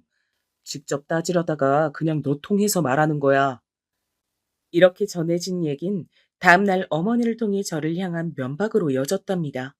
이 경로가 이해 가시나요? 왜 제가 구박을 받는 입장이 됐는지 모르겠으나 아무튼 어머니는 저를 야단치시더라고요. 둘째가 쓸데없는 소리를 한 건 맞아. 근데 너는 왜 그걸 우석이한테 또 얘기를 해가지고 형제들끼리 싸우고 부부끼리 싸움 나게 만드냐? 그 정도는 눈치는 있어야지. 지금 네 동서는 민석이랑 싸움 났다면서 엉엉 울고 난리가 났어. 자기는 정말 어디까지나 지 형님 도와주러 간 거랜다. 좋은 마음으로 걱정돼서 말했는데 이게 뭐냐고 말이야. 저는 여기까지 듣고 보니 왜 제가 혼나고 있는 건지 이해할 수 없었어요. 그럼 어머니, 저는 저희 집까지 찾아와서 그 사실을 말해주는 동서에게 뭐라고 대답해야 했던 걸까요? 정말 몰라서 여쭤보는 거예요. 저는 몰라도 될 존재에 대해서 알려준 거잖아요. 어머니는 여기서 한숨을 팍팍 쉬시더니 사실 본인도 별달리 방법은 모르셨던 건지 화제를 바꾸시더군요. 이후로 남편은 화가 꽤 많이 났고 저 역시 한동안 동서 보기가 참 불편했어요. 그래서 가급적 가족 모임 때도 잘 안 가고 어머니가 왜들 안 오냐고 뭐라 하실 무렵 우리 가족에겐 아주 큰 경사가 생겼답니다. 바로 다름 아닌 임신이었단 거예요. 이 사실을 남편이 가장 먼저 듣고 어머니께 먼저 알렸던 건데요. 어머니는 듣자마자 정말 너무너무 좋아하시더라고요. 아이고, 내가 진짜 언제쯤 아기를 낳나 보나 했어. 둘째 내는 내가 그간 말을 안 해서 그렇지 쟤네가 대체 언제 결혼한 지 지금 몇 년째냐고. 둘째는 우리가 민석이보다 나이도 많은데 이제 안심을 할 수 없지 않냐? 그런데 큰애가 덜컥 임신을 하다니 이런 경사가 어딨어? 아이고, 이제 마음 좀 놓고 숨 좀 쉬가며 살 수 있겠다. 이게 웬 경사야 정말. 어머니는 어마어마하게 기뻐하셨고 저도 기왕 좋은 소식을 전한 거 이렇게 즐거워해 주시니 감사했어요. 헌데 동서 반응은 좀 다르더라고요. 서방님도 처음엔 축하한다고 인사를 하셨으나 묘하게 동서 눈치를 보는 느낌이랄까? 연락이 뜸해지셨어요. 심지어 임신 기간 내내 그리고 출산 직후까지도 동서에는 연락이 없었답니다. 나중에야 어머니한테 연락이 왔고 이 말 듣고 너무 가슴이 찌르르 하더라고요. 저기 그네야. 너도 오해는 하지 말고 들어봐라. 내가 딴 뜻 있는 게 아니야. 근데 네 동서네가 벌써 몇 년째 애가 없었잖냐? 별짓을 해도 안 되나 봐. 이게 뭐 돈이 많다고 되는 일도 아니고 암튼 마음고생을 지독하게 해선지 지 형님네 애 생긴 게 그렇게 서럽고 속상한가 봐. 아마 연락 별로 없더라도 너무 서운해 말어라. 저는 괜히 이 말을 들었다 싶어 애기 낳고 몸조리하면서 마음이 너무 안 좋은 거예요. 나중에 서방님만 잠시 오셔서 축하금 얼마 주고 가셨는데 그때도 되게 눈치를 보셨어요. 와, 형수님 너무 고생 많으셨어요. 우리 와이프요? 저 몸이 안 좋아서요. 저도 지금 챙겨주러 얼른 가봐야 돼요. 저 이거 애기 내복이랑 선물하시라고 제가 약소하게 챙겨왔어요. 축하드려요. 이러면서 서방님은 현금 50만 원을 주셨는데 와중에 이렇게 말씀하시는 거예요. 저기 형수님 죄송한데 이건 제가 제 용돈으로 우리 조카 선물해주고 싶어서 드리는 거라 저희 와이프한테 따로 감사 인사나 이런 거 안 하셔도 돼요. 아무튼 축하드립니다. 그러니까 서방님도 동서 모르게 와서 동서의 의지와는 상관없는 돈을 주고 가신 거예요. 이후로 저희는 시간이 흘러 돌잔치를 했는데 그때도 동서는 오지 않았어요. 물론 저희도 초대를 안 했답니다. 그쪽에서도 연락이 없었고 어머니도 저한테 신신당부를 하셨으니까요. 괜히 네 동서 긁지 말고 그런 건 우리끼리 하면 되니까 부르지 마라. 얘가 아주 애기 얘기만 나오면 거의 발작을 해. 나도 피곤해 죽겠다. 어휴, 나쁜 일도 아니고 좋은 일을 왜 언급하면 안 되는 건지. 저도 뭐 주의는 하겠지만 왜 동서 기분 살피면서 우리 애기 얘기도 못하고 몸을 움츠려야 되는 건가요? 그런데 며칠 지나 사단이 난 거예요. 제가 돌잔치 사진을 카톡 프사에 올리고 오신 분들 감사하다고 사진을 찍었는데 거기 서방님이 찍혀 있던 거죠. 그걸로 동선에는 어마어마하게 싸움이 났고 어머니는 저한테 하소연을 하시는데 이땐 정말 참을 수가 없었어요. 어머니, 서운하단 얘긴 동서만 할 수 있는 건가요? 제가 우리 태민이 낳은 것도 몸 움츠려가면서 숨기고 그렇게 살아야 돼요? 언제는 아이 낳은 것도 너무 고맙다고 그렇게 태민이도 이뻐하시더니 애는 죽을 때까지만 작은 엄마 눈치 보면서 존재도 알리면 안 되는 건가요? 막말로 동서랑 서방님이 싸우던 말던 그건 그 둘 문제잖아요. 왜 제가 몸을 움츠려야 하냐고요. 제 목소리가 너무 커지니 남편이 중간에서 말렸고 아기 낳고 감정이 여러모로 치받쳐 올라와 수습이 안 됐던 저는 결국 아기를 데리고 친정에 가버렸어요. 남편도 중간에서 어찌어찌 말려보다가 난리가 나버렸고요.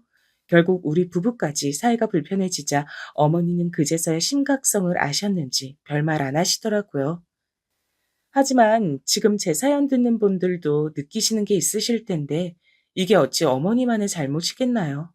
모든 상황을 손에 쥐고 뒤에서 흔드는 동서가 정말 나쁜 인간이잖아요. 근데 며칠 지나서 어머니가 왜 그렇게 동서한테 휘둘리셨는지 알겠더군요. 동서는 정말 보란 듯이 아주 유치하게 카톡 프사로 티를 냈어요. 전 그걸 보자마자 남편에게 물었고요. 여보, 이것 좀 봐봐. 동서랑 서방님이랑 어머님, 아버님 모시고 베트남 여행 갔다 왔나 본데? 이게 언제야?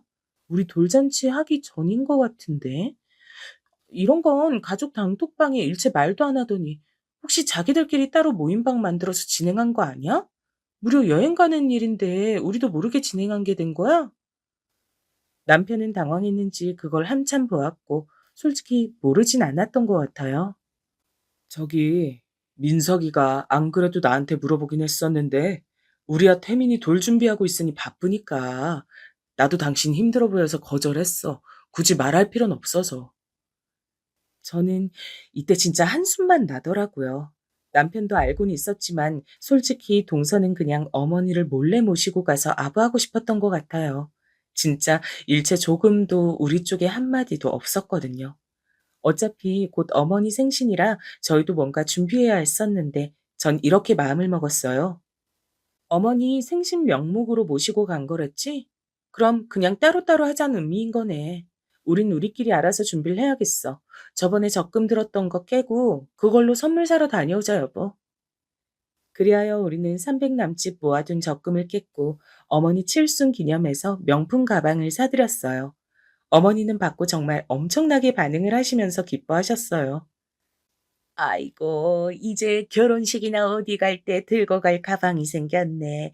이런 거 사지 말래도 선물로 받으면 너무 좋지. 너무 고맙다. 근데 네가 아주 내 면을 세워주는구나. 이런 거 내 주변 할망구들도 얼마나 자랑하는지 몰라. 아무튼 요렇게 어머니 선물을 드리고 끝냈는데 저는 임신하고 나서부터 아이 돌잔치까지 전혀 연락도 없었던 동서로부터 정말 너무나 오랜만에 전화를 받아보게 됐답니다. 형님, 안녕하세요. 오랜만이네요. 그간 잘 지내셨죠? 저 뭐 좀 물어볼 게 있어서요. 저 형님, 왜 따로 행동하시는 거예요? 뭐 못 뵌 지 좀 되긴 했지만 그래도 그런 건 먼저 연락 주셨어야죠. 이번 어머니 생신 형님 낸 가방에 드렸었다면서요? 일부러 따라하고 싶으셨던 거예요? 그게 무슨 동선에도 어머니 모시고 여행 다녀왔잖아. 따로 하려는 의미 아니었어? 동서는 제 말에 어이가 없다는 듯 코웃음 치더니 아주 건방지게 받아치더라고요. 그건 또 어떻게 하셨대? 그거야 전부터 어머니가 동남아 여행 가고 싶다 노래를 부르시니까 어쩔 수 없이 모시고 간 거고요. 아니 그걸 떠나 지금 형님이 생신 선물 따로 하신 거 묻는 거잖아요. 이렇게 따로 하시면 저랑 제 남편은 뭐가 돼요? 돈이 없어서 못하는 것도 아니고 적어도 물어보셨어야죠. 이 집에 자식이 뭐 얼마나 된다고. 점점 말을 세게 하는 동서를 보고 저도 화가 났고 곱게 말하기 힘들겠더라고요. 동서, 왜 말을 그런 식으로 해? 나 좀 어이가 없다. 좀 더 소통을 했어야 할 필요는 있겠지만, 왜 그런 연락을 내 쪽에서만 해야 돼?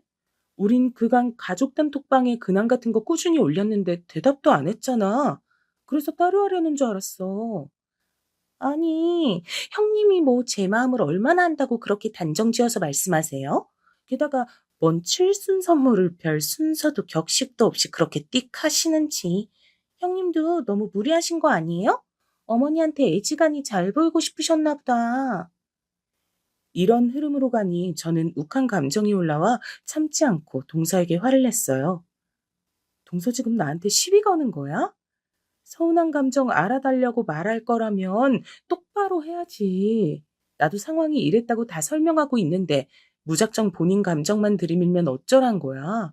내가 그거 하나 안 물어본 게 그렇게 말 들을 일이야? 게다가 물이고 뭐고 우리 형편껏 알아서 한 얘기를 왜 동서한테 이렇게 빈정거림을 당해야 돼? 동서 너무 실망스럽다 진짜. 동서는 제 말에 논리적으로 반박을 못하고 부들부들 거리더니 바쁘다고 전화를 끊었고 저는 이날 하루 종일 기분을 망쳐서 일이 손에 안 잡혔어요. 가뜩이나 저녁에 애가 열나는 바람에 급히 응급실도 다녀왔는데 어머니로부터 부재중 전화가 4통이나 와 있더라고요. 어머니, 전화하셨던데 무슨 일이세요? 저 지금 태민이 고열이 나서 병원 다녀왔어요. 이제 막 겨우 약 먹고 잠들어서 전화드린 거예요. 그러자 어머니는 잠깐 당황하시더니 무슨 일이냐고 재차 묻는 저에게 이렇게 말씀하시는 거예요. 큰애 너도 좀 지혜롭게 작은애랑 지내보고 그래라. 얘 오늘 낮에 찾아와선 형님이 자기 무시하는 것 같다고 울고불고 난리가 났어. 게다가 나는 이 가방이 그렇게 비싼지도 몰랐다. 300이 넘는다며? 아이고, 이런 사치품을 내가 어떻게 받냐. 괜히 생일 선물 받고 이렇게 자식들 싸우고 하는데 내가 어떻게 들고 다녀? 이거 너 시간 될 때 가서 환불하고 나는 50만 원짜리 가죽 가방도 감사히 잘 든다. 그냥 그런 걸로 바꿔와. 여기서 전 그만 화가 치밀어 어머니한테도 마구 성을 내게 됐어요. 옆에 있던 남편이 너무 놀랐는지 핸드폰을 뺏었고요. 아, 진짜 엄마 무슨 말을 하는 거예요, 대체? 재수 씨 정말 왜 그러는 거야? 엄마, 그거 나랑 이 사람이랑 적금 든 돈으로 열심히 고르고 산 거야. 재수 씨 말만 듣고 우리한테 그걸 환불하라 마라. 이게 말이 돼? 그건 우리한테도 실례인 거야, 엄마. 왜 이 사람이랑 내 기분 생각은 안 해?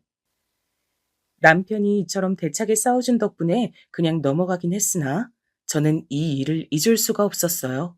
그래서 어머니와의 연락도 피로해서 좀 거리를 두고 있었는데요. 한창 우리 아이는 무럭무럭 자라고 어린이집도 슬슬 보내고 있던 중 남편이 갑자기 이런 말을 하는 거예요.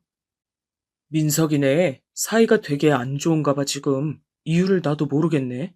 어제 엄마가 전화해서 엄청 걱정하더라고. 보통 상황은 확실히 아니야. 이혼 얘기까지 나온다 그러더라. 순간 이혼이란 단어를 듣고 저도 너무 놀라서 어버버했고 혼자 생각이 많던 중 저녁쯤 어머니께 연락이 왔어요. 예, 큰애야. 저기 미안한데 나랑 좀 네 동선에 같이 가줄 수 없냐? 아휴, 나 혼자 어떻게 해야 될지 모르겠어서 말이다. 둘이 뭐 때문에 그리 크게 싸운 건지 원 아주 난리가 났어. 네 동서는 이혼할 것 같다고 엉엉 울고 민석이는 도통 말을 안 하고 있으니 아주 미치겠다. 휴. 저도 우선 급한 불은 끄자는 생각에 이날 따라갔는데 확실히 집안 분위기가 엄청 냉랭했어요. 보아하니 사정은 몰라도 서방님은 꽤나 화가 나 있었고 동서가 약간 안달하는 분위기더라고요. 그러면서도 이 상황을 저에게 보인 걸 꽤 민망해하는 듯 했어요. 아니, 저기, 형님까지 오셨네요. 어머니한테만 오시라고 한 건데 이렇게 다 오시다니. 그걸 지금 또 신경 쓸 때야? 동서는 어지간히 진짜 내가 싫은가 보다. 나도 올 생각 없었지만 어머니가 하도 같이 가자고 하셔서 온 거야. 아무튼 어떻게 하고 싶어? 서방님이랑 이혼할 생각은 없다며. 동서는 이때 자존심이 무진 상한 듯한 얼굴을 보이면서도 어쨌건 얘긴 하더라고요. 그게, 네.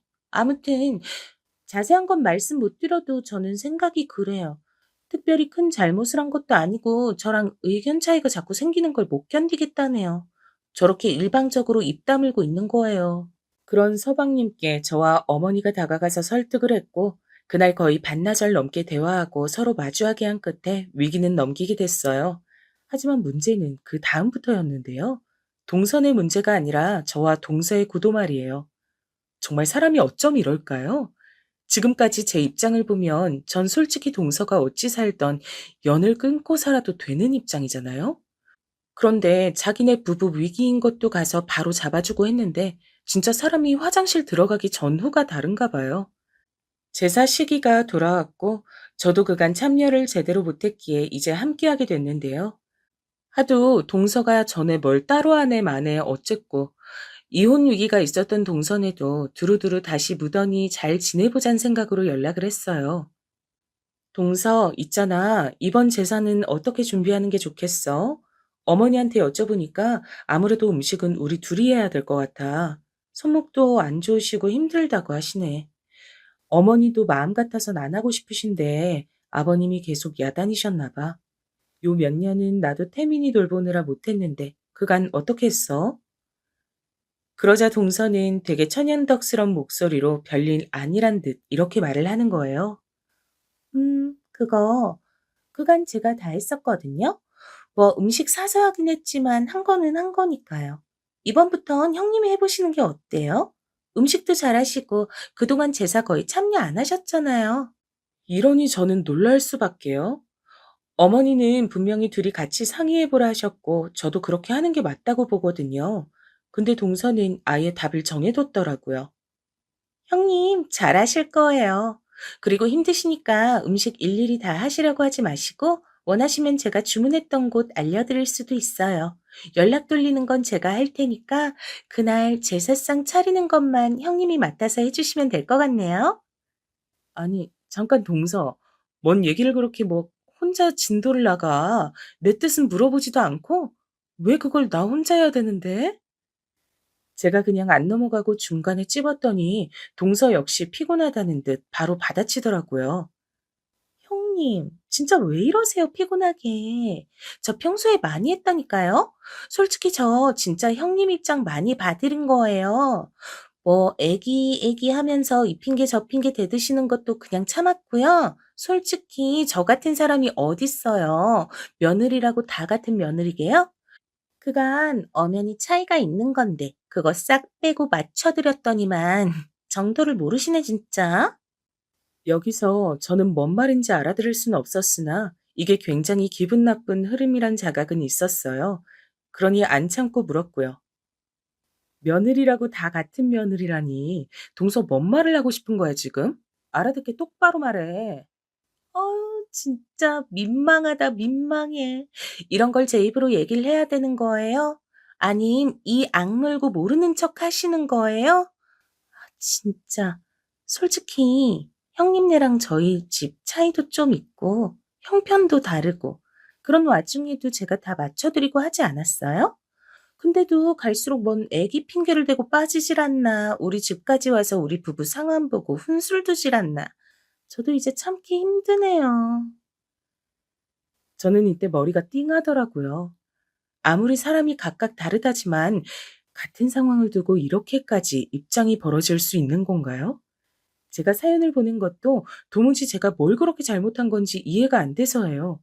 동서의 저 말만 들으셨을 때 그렇게 못된 형님인 것처럼 느껴지시나요? 뭐라고? 집 형편? 뭐 훈수? 와, 동서는 지금 대체 뭔 말을 하고 있는 거야, 정말? 그게 진짜 이유야? 답답해. 이러니까 대화가 안 되죠.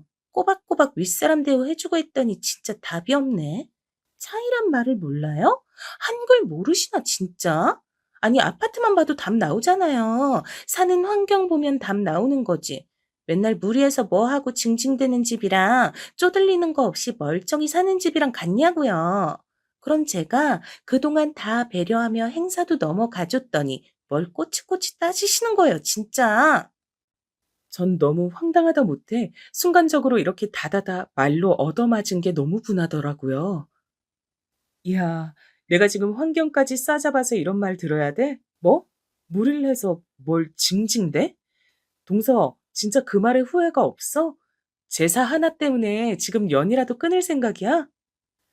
그런데 동서는 진짜 마치 메롱하고 놀려대듯 이죽거리면서 절 약올려대더라고요.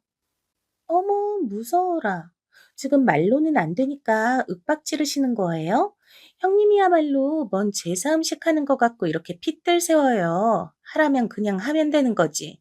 그냥 본인 환경이랑 이런 거 순응하고 사세요. 머리 아프게 싸울 생각 하지 말고.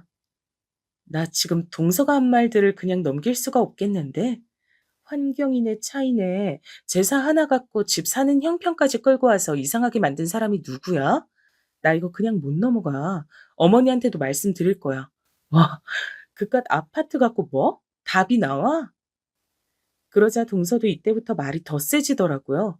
제가 어머니한테 말한다고 했으니 팍 예민해진 거예요. 얘기하려면 얘기하세요. 뭐 그거 무서울 거 있나요? 저야말로 할 말 많죠. 그리고 아파트가 왜요? 대한민국 아파트 무시하시네. 애초에 서울 24억대 아파트랑 경기도 어디 4억대 아파트랑 부동산 커뮤니티에서 입도 못 대고 마주칠 수도 없는 구조예요. 이 간단한 차이를 모르시네. 뭐 더 좀 설명해 드려요? 아니, 애초에 이게 중요한 거 아닌데 자꾸 말꼬를 잡으시네, 진짜. 야, 동서 이런 사람이었어? 우리가 사는 아파트 갖고 무시하는 거야, 지금? 아파트 따위, 뭐, 신분 증명이라도 받았어? 어머, 자꾸 현실 부정하시네? 신분 증명, 뭐, 틀린 말은 아니죠? 엄연히 계급이랄까? 그냥 그런 거 아니에요? 다들 알면서 모르는 척 하는 거잖아요. 아무튼, 자꾸 저 치사한 사람 만들지 말고요. 더 말꼬리 잡지 말고 그만 얘기 끝내요. 어머니한테 일러 바치던 말던 알아서 하시고, 전 제사 음식 안 해요. 땅땅. 그렇게 결론 났어요. 아시겠죠? 이러고 전화를 끊어버린 동서. 저는 참을 수가 없어 몇 통이나 다시 전화를 걸었지만 중간에 동서는 전화를 아예 넘겨버리더라고요. 너무 얄밉고 속에서 욕이 올라와 참을 수 없었던 저는 남편한테 전화해서 울며 불며 난리를 쳤어요. 재수 씨가 그런 식으로 말을 했다고? 야, 이거 진짜 전쟁인데? 어쩌려는 거야, 정말. 그래서 당신 어떻게 하려고? 어머니한테 말씀드리려고? 나 지금 그렇게 생각하고 있는데, 말은 그렇게 했지만 하고 싶진 않아. 어머니한테 알린다고 더 좋아질 사정도 아니고, 그냥 너무 열받아서 일단 당신한테 말한 거야. 그러자 남편은 씩씩거리는 저를 일단 진정시켰고 이날따라 또 저희 애가 아팠어요. 안 그래도 애 신경 쓰느라 바쁜 저에게 동서는 저렇게 벌집 쑤시듯 속을 다 뒤집어 놓은 거예요. 어떻게 같이 엿을 먹일까 생각하려던 차 애 데리고 응급실 쫓아다니고 집에 와서 보니 새벽 2시더라고요. 저도 겨우 자려고 눈을 붙였다가 도통 잠을 잘 수가 없는 거예요. 낮에 통화한 게 너무 열받고 몸은 너무 피곤하니 외려 잠이 안 오고. 그리고 낮에 동서가 했던 말이 생각나서 무심결에 저도 부동산 커뮤니티 쪽을 검색해서 둘러보게 됐는데요. 거기서 저는 순간적으로 눈에 확 띄는 단어를 봤어요. 그건 바로 동서가 살고 있는 그 아파트 브랜드명으로 된 아이디였는데 그게 인기걸로 올라가 있더라고요. 심지어 제목은 제가 도저히 눌러보지 않을 수 없는 제목으로 적혀 있었어요. 이게 뭐야? 주제를 모르는 형님 짜증나 죽겠어요? 땡땡 지역, 땡땡 아파트 헌데? 이거 설마 동서인가? 저도 모르게 말이 이렇게 터져나왔고 급히 그 글을 눌러서 읽게 됐는데요. 읽는 내내 저는 기함을 토하고 말이 안 나와서 몇 번이나 가슴을 눌러가며 속에서 욕이 올라오는 걸 참게 됐어요.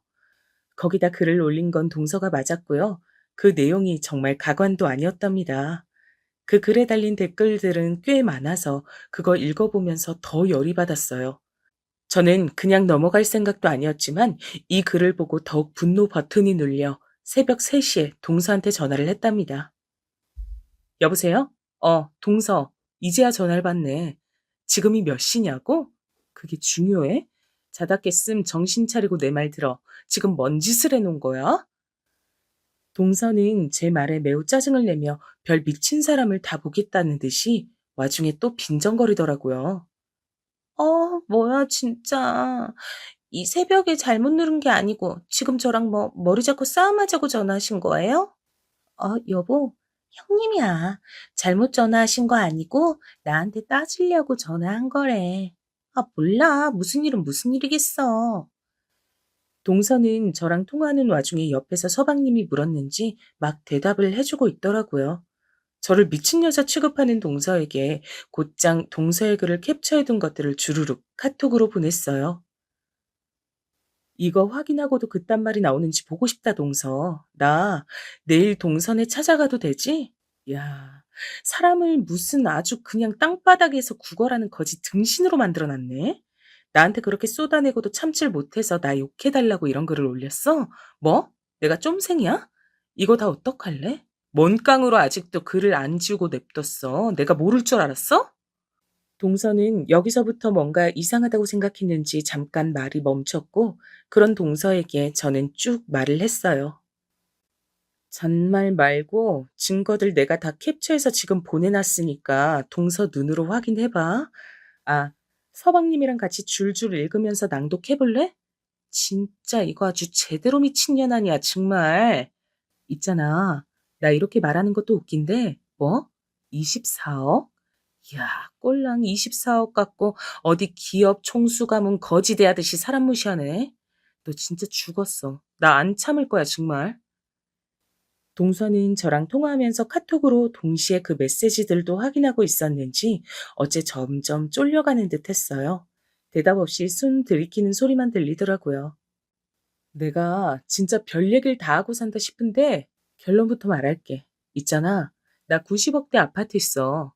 왜 거기서 안 사냐, 거짓부령이냐 할까봐 어떻게 뭐 등기 친거라도 갖고 가서 보여줘야겠다. 내 명의로 된 거 똑똑히 손가락으로 짚어가면서 보여주고 싶네, 정말. 내가 왜 이딴 짓까지 해야 돼? 저런 정신병자 같은 글을 보고 나도 똑같이 해줘야 되는 거 맞는 거지? 그러자 동서는 여기선 지도 놀랐는지 뭔가 바로잡고 싶었는지 조그맣게 따져 묻더라고요. 90억대요? 아니, 그건 좀... 왜? 뻥 같지? 아, 나보고 뭐라 적어놨더라? 느지막이 결혼해서 돈 없이 아주버님한테 빈대처럼 붙어서 경기도 4억짜리 아파트 황송하게 사는 주제에 맨날 지 멋대로 행동하고 애 낳았다고 유세 부리고 제사도 쓱 빠지려고 하고 요즘 시대가 어떤 시대인데 그지로 시집 왔음 닥치고 제사도 맡아서 할 것이지 뭐? 친정 부잔데도 도리 다 하고 사는 동서한테 내가 훈수지를 감히 뒀다고? 야, 이거 진짜 미친년 아니야, 정말. 저는 이쯤 되니 건너방에 애가 깨는 것도 신경을 못 쓸 정도로 완전히 이성을 잃어버린 거예요. 제 목소리가 점점 커지고 원래 같으면 동서도 맞받아쳐서 싸울 만도 한데 일단 지가 해놓은 짓 그리고 제 명의 아파트 얘기를 들으니 적극적으로 받아치진 못하더라고요. 나 진짜 분해서 못 참겠어서 지금 동선에 차 몰고 가서 다 쥐어 뜯어놓고 싶은데 일단 날 밝기까진 참아보는 거야. 내일 어머님 댁으로 와. 잔말 말고 묻지도 따지지도 말고 당장 쳐와. 알았어? 전화 끊어. 그러고 저는 전화를 끊어버렸고 동서는 그 뒤로 전화를 두어 번 걸었지만 저는 받지 않았어요. 다음날 아침 저는 남편에게 이 상황들을 다 말했고 곧장 시댁으로 건너가게 되었답니다. 어머니는 안절부절 못하면서 또 뭔 일이냐고 하시는데 그 반응이 저를 또 화나게 하더라고요. 아니, 뭔 일인데 아침 대바람부터 휴일날에 이렇게 다 불러 모아. 큰애 너는 또 갑자기 왜 그러고? 작은 애랑 둘이 잘 말해서 해결할 일이지 이렇게 사람들 모아두고 싸울 일이냐? 내 참. 어머니, 동서 곧 도착한다고 했으니까 그때 다시 얘기해 주세요. 그리고 지금 얘기 들어보지도 않으시고 자꾸 저만 탓하듯 말씀하시는데 저 쌓인 거 엄청 많아요. 계속 일방적으로 동서 편드실 거면 전 이 집 앞으로 안 오겠습니다. 이 말에 남편을 비롯하여 어머니, 아버님까지 눈이 휘둥그레졌고 평소 늘 네, 네 하고 대놓고 큰 소리하지 않던 저라서 약간은 놀래시는 것 같았어요. 그렇게 불편한 침묵이 있는 가운데 동서와 서방님이 도착했고 동서는 들어서는 순간부터 저를 못마땅하게 한편으론 슬쩍 기죽은 눈으로 쳐다보더군요. 동서 여기 앉아. 아, 이거 제가 나눠드릴 테니까 다들 보세요. 아침에 이거 뽑아오느라 늦은 거예요. 저는 준비한 종이들을 쫙쫙 돌렸어요. 그건 동서가 부동산 커뮤니티에 저를 갖다가 돈도 없는 그지가 시집왔다고 적어둔 글, 그 밑에 달린 저를 똑같이 욕하는 댓글들을 전부 캡처해서 문서로 인쇄해온 글이었어요. 받자마자 동서는 안색이 변했고 어쩔 줄 모르는 얼굴로 저를 노려보다가 주변을 쳐다보다가 지 남편 반응이며 어머니, 우리 남편 얼굴까지 싹 살피더군요. 아, 그리고 이건 동서한테 주는 특별 선물. 받아봐. 얼른 눈으로 확인해봐. 저는 제 앞으로 되어 있는 아파트 서류를 파일로 건넸고 동서는 받기 싫은 모양새였지만 억지로 손에 쥐어줬어요. 이런 짓까지 하고 싶지 않았는데 좀 제대로 눈 있으면 봐봐. 이거 이 동네 아파트 내 이름으로 되어 있는 거 눈 있음 보이지? 내가 뭐 그지? 아니 이런 거 없다고 해도 그지네 뭐네 하고 부르는 게 말이 된다고 생각해? 동서는 그깟 20억대 푼돈 나는 아파트 살면서 그렇게 그거 믿고 갑질한 거였어? 친정재산들 한번 이 자리에서 제대로 까볼래? 그러자 어머니도 옆에서 곁눈질로 보시더니 입이 세로로 쭉 벌어지면서 놀라시는 어투더라고요. 저는 그걸 놓치지 않고 바로 어머니한테도 따졌어요.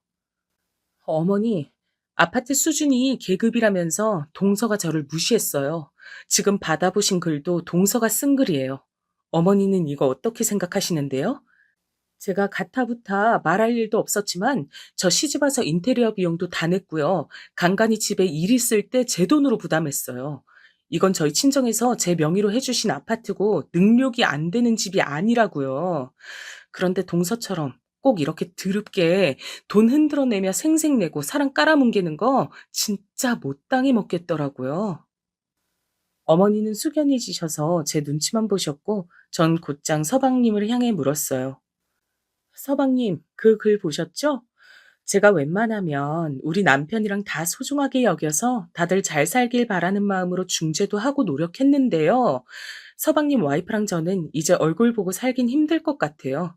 두 분이 알아서 하시고 본인 와이프가 이런 가치관을 갖고 형네 부부 개무시한다는 거 잘 알아두시길 바래요.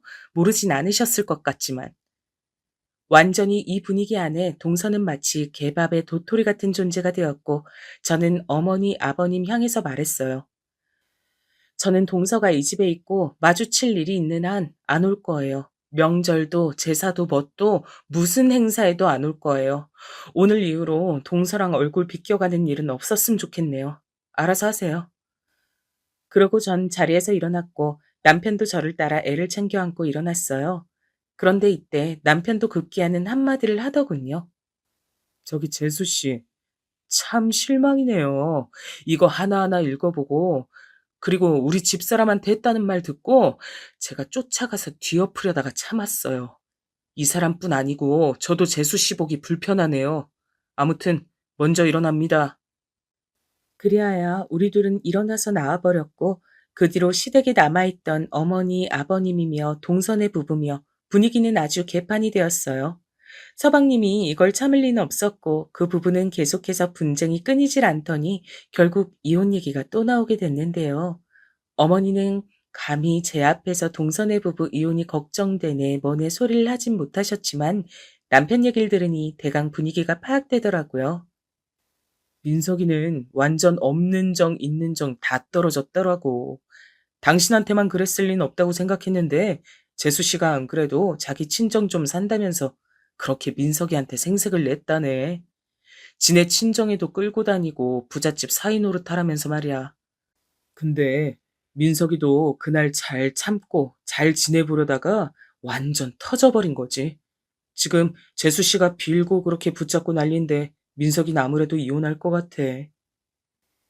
남편의 말처럼 현재 이런 상황 중에 있고요. 전 그 뒤로 동서의 연락도 어머니의 연락도 받지 않고 편히 잘 살고 있어요. 다시는 동서 같은 인간군상 마주치질 않길 바라며 인생 진짜 더러운 경험했다 생각하고 살고 있답니다. 저의 이런 분풀이를 함께 끝까지 들어주셔서 감사하고 모두들 건강하시면 좋겠습니다. 그럼 안녕히 계세요.